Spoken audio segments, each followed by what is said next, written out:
ஸ்ரீராம ஜெயத்த முதல்ல எழுதினது யாருன்னு தெரியுமா?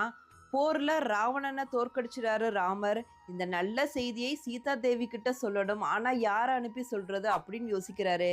எல்லாரும் நான் நீன்னு போட்டி போட்டுட்டு வராங்க. ஆனால் ராமரோ சொல்லின் செல்வரான ஆஞ்சநேயர் தான் இதற்கு சரியான ஆள் அப்படின்னு சொல்லிட்டு ஹனுமன் கிட்ட இந்த பொறுப்பை கொடுக்குறாரு. ராமரோட ஆணையை சிறமேற்கொண்டு சீதா பிராட்டியோட இருப்பிடத்துக்கு வந்த ஆஞ்சநேயருக்கு சந்தோஷ மிகுதியால் பேசவே முடியல. ஆனந்த கண்ணீராக வர ஆரம்பிக்குது. சீதைக்கோ ஐயோ அனுமன் அழுகிறாரே, போரில் என்ன நடந்துச்சோ அப்படின்னு வருத்தமாகுது. இதை புரிந்து கொண்ட அனுமன் சந்தோஷத்தால் வாய் பேச முடியாட்டி என்ன, எழுதி காமிச்சிருவோம் அப்படின்னு சொல்லிட்டு ஸ்ரீராம ஜெயம் அப்படின்னு எழுதி காட்டுறாரு. இதை பார்த்த சீதா தேவி சந்தோஷம் அடைகிறாங்க. ஸ்ரீராம ஜெயம்னா ஜெயம்னா வெற்றின்னு அர்த்தம். ராமர் வெற்றி அடைந்தார் அப்படிங்கிறத அர்த்தம் தான் ஸ்ரீராம ஜெயம்.